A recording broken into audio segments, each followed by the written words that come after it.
Oke, itu mengenai pengecekan persiapan supervisi terpadu. Insya Allah finalnya itu hari Kamis.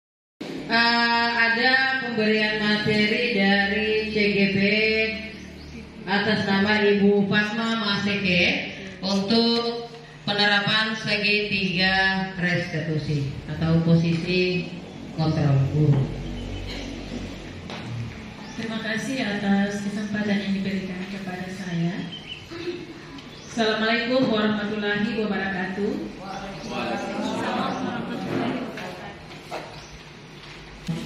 Pada kesempatan ini saya akan membawakan materi tentang segitiga restitusi.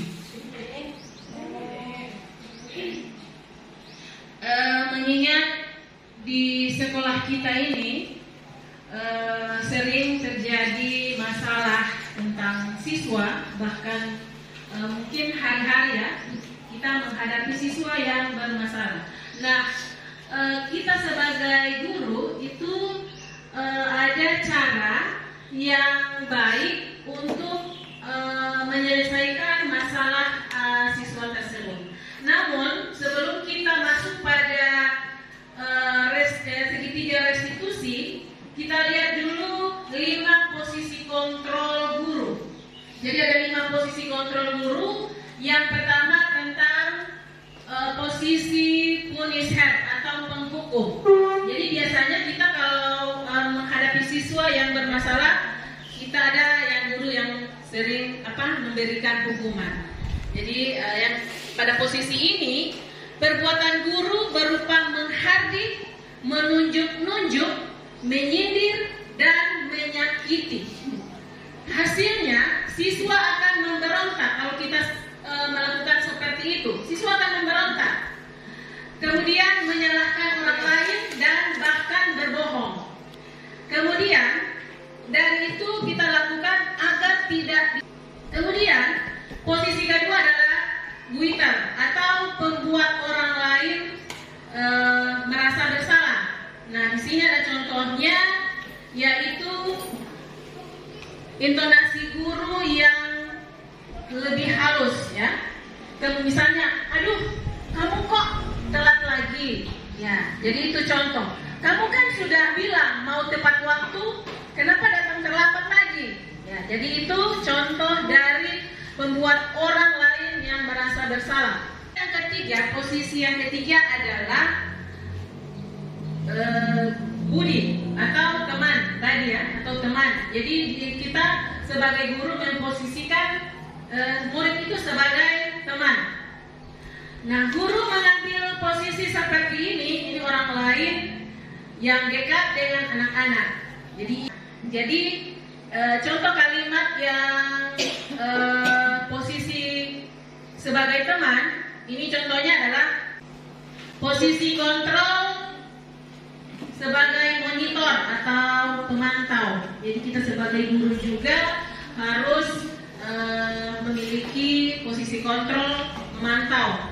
Nah, pada posisi ini, jika siswa tidak disiplin, guru lebih santai. Ya, jangan memarah-marahi siswa tersebut. Ia tidak menghardik dan berkata dengan intonasi datar saja.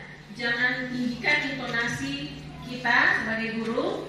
Kemudian guru mengingatkan peraturan yang disepakati. Peraturan yang disepakati itu yang sudah dijelaskan oleh Ibu Nati tadi tentang keyakinan kelas yang telah disepakati tadi. Kemudian apa aturan? Nah, ini contoh ya. Apa aturan kita sih? Jadi guru menghitung, mengukur dan memberikan konsekuensi. Akibatnya dari guru sebagai pemantau ini anak akan menyesuaikan diri bila diawasi dan ia menitik beratkan pada akibat atau hadiah untuk dirinya. Jadi ini posisi kontrol sebagai pemantau. Yang terakhir, posisi kontrol sebagai manajer. Nah, pada posisi sebagai manajer, guru akan bertanya tentang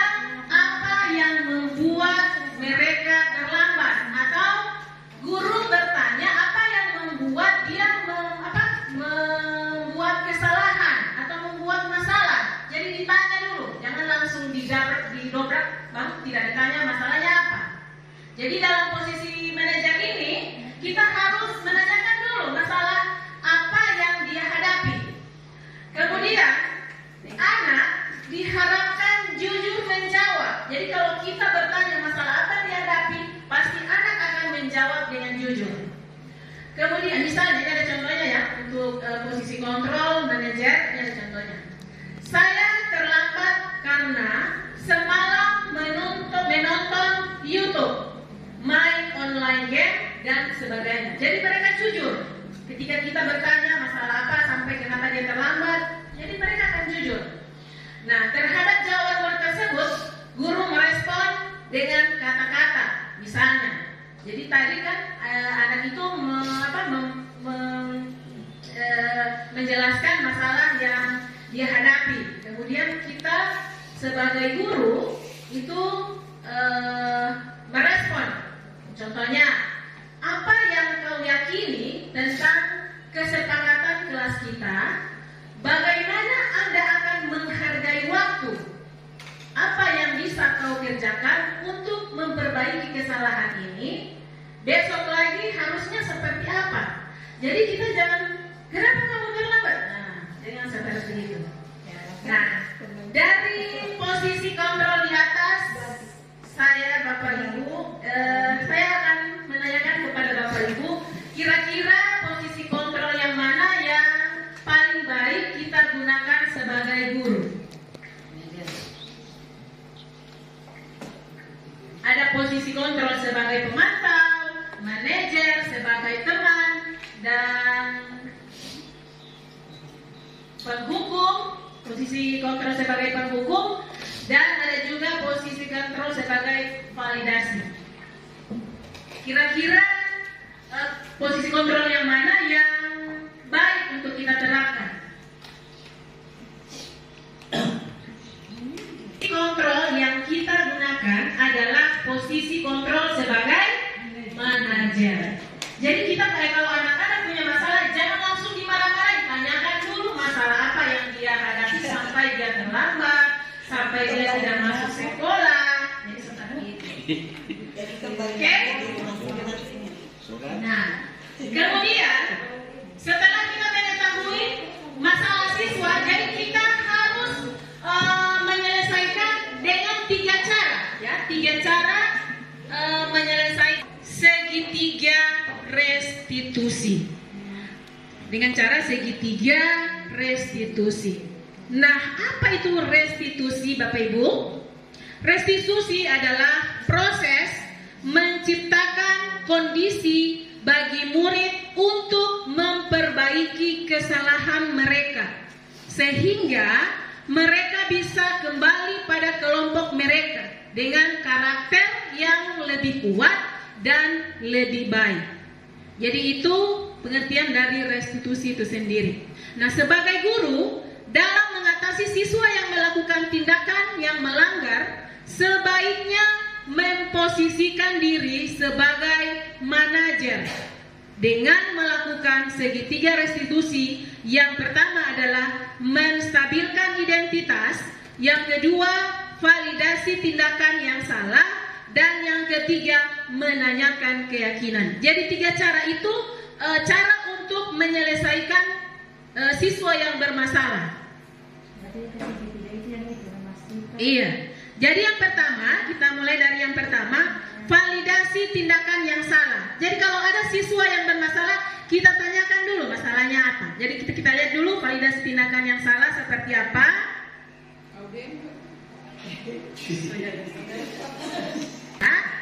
Guru menggali penyebab terjadinya masalah terhadap anak itu. Hal-hal yang perlu disampaikan ke siswa, contohnya, kamu pasti punya alasan mengapa buang sampah di gang itu. Misalnya ada siswa yang buang sampah sembarangan. Jadi kita tidak langsung memarahi siswa tersebut, ya. Jadi tanya, mengapa buang sampah di gang itu? Nah, coba jelaskan ke ibu, mengapa Anda buang sampah di gang itu? Itu cara secara validasi tindakan yang salah. Dia kan melakukan kesalahan yang salah. Jadi kita validasi. Kemudian contoh berikut, menurut kamu buang sampah di gang itu baik atau tidak? Jadi ditanyakan seperti itu. Dan jika tidak baik, kedepannya kamu harus bagaimana? Jadi itu contoh pertanyaan untuk memvalidasi tindakan yang salah, memvalidasi siswa yang bermasalah membuang sampah di gang. Kemudian yang kedua, yaitu restitusi yang kedua ya, menanyakan keyakinan. Menanyakan keyakinan. Keyakinan kelas kan sudah diterapkan di dalam kelas tadi yang sudah disampaikan oleh Ibu Narti tadi. Nah, salah satunya berarti tidak membuang sampah sembarang. Mungkin itu keyakinan kelas yang ada di kelas. Nah, pada tahap ini, pada tahap menanyakan keyakinan, guru menanyakan nilai-nilai keyakinan kelas yang telah disepakati di kelasnya. Jadi kita guru bertanya, apa keyakinan kelas yang telah kita buat ada hubungannya dengan kamu membuang sampah di gang. Hal-hal yang perlu disampaikan ke siswa apabila siswa melakukan masalah ini, contohnya adalah kamu masih ingat keyakinan kelas yang telah kita sepakati sebelumnya. Jadi ini cara-cara untuk menanyakan kepada siswa. Kemudian, jika kamu buang sampah bukan pada tempatnya, nilai apa saja yang kamu tidak laksanakan? Nah, mereka akan menjawab dengan jujur. Nah, kemudian apakah kamu yakin melaksanakan nilai itu? Nah, pasti mereka akan menjawab, insya Allah bisa. Nah, kamu ingin menjadi siswa seperti apa ke depannya? Jadi ini pertanyaan-pertanyaan guru yang diberikan ke siswa. Jadi siswa itu menjawab dengan jujur. Setelah itu, guru memberikan nasihat dan bimbingan serta memberikan semangat kepada siswa agar ia tidak mengulangi perbuatannya yang salah tadi. Nah, untuk lebih jelasnya, nanti sebentar kita akan lihat bagaimana contoh segitiga restitusi yang saya sudah buat di kelas.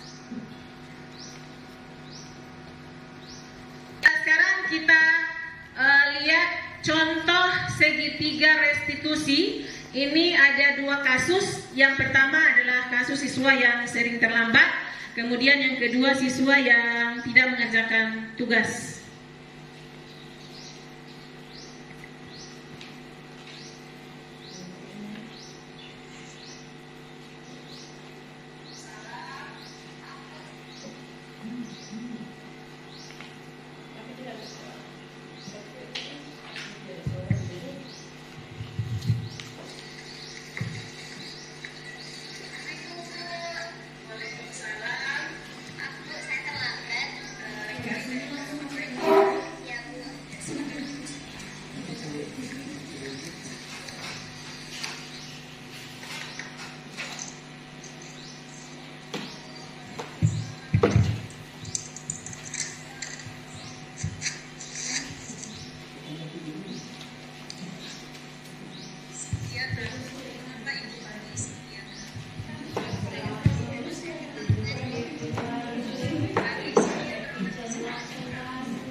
Kasus ini Cynthia sering datang terlambat dan terlambat juga mengikuti pelajaran IPA. Jadi dia masuk, kemudian dia memberikan salam. Jangan kita langsung, kenapa kamu terlambat? Ya, jangan kamu seperti itu. Ya, alhamdulillah saya sudah mendapatkan ilmu dari CGP ini. Saya sudah menerapkan di sekolah, di kelas, dan saya sudah sadar-sadar Sudah mulai sadar. Iya. Jadi pada kasus ini saya menanyakan kenapa Cynthia sering terlambat. Ya, saya menanyakan kenapa Cynthia sering terlambat.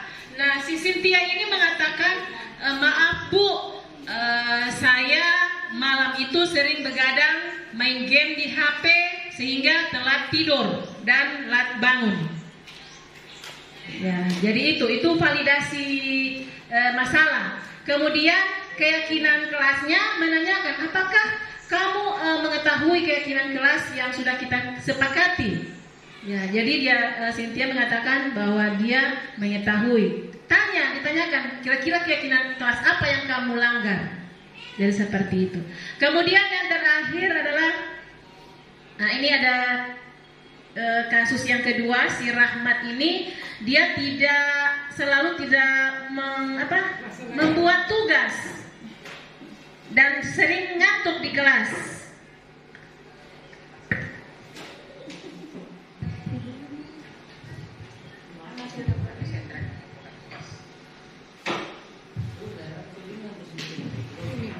Oke, nanti dikirim di grup. Saya ceritakan kasus ini, si Rahmat dia sering tidak membuat tugas, kemudian sering ngantuk di kelas. Jadi kita dengan caranya kita menanyakan validasi masalahnya, kenapa dia sampai tidak melaksanakan memasukkan tugas, karena dia ngantuk. Waktu itu dia ada bola kaki, jadi dia nonton bola sampai pagi. Jadi dia masuk ke kelas tidak membuat tugas. Dan keyakinan kelasnya itu saya tanyakan, kemudian dia menjawab dengan jujur, dan cara menyelesaikan masalahnya, dia berjanji dia akan memperbaiki kesalahannya dan akan tidur lebih awal dan akan memasukkan tugas yang akan diberikan oleh guru mata pelajaran.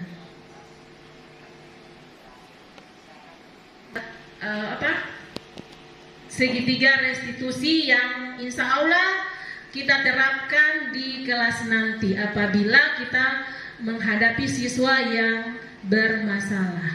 Jadi mungkin ini segitiga restitusi ini sudah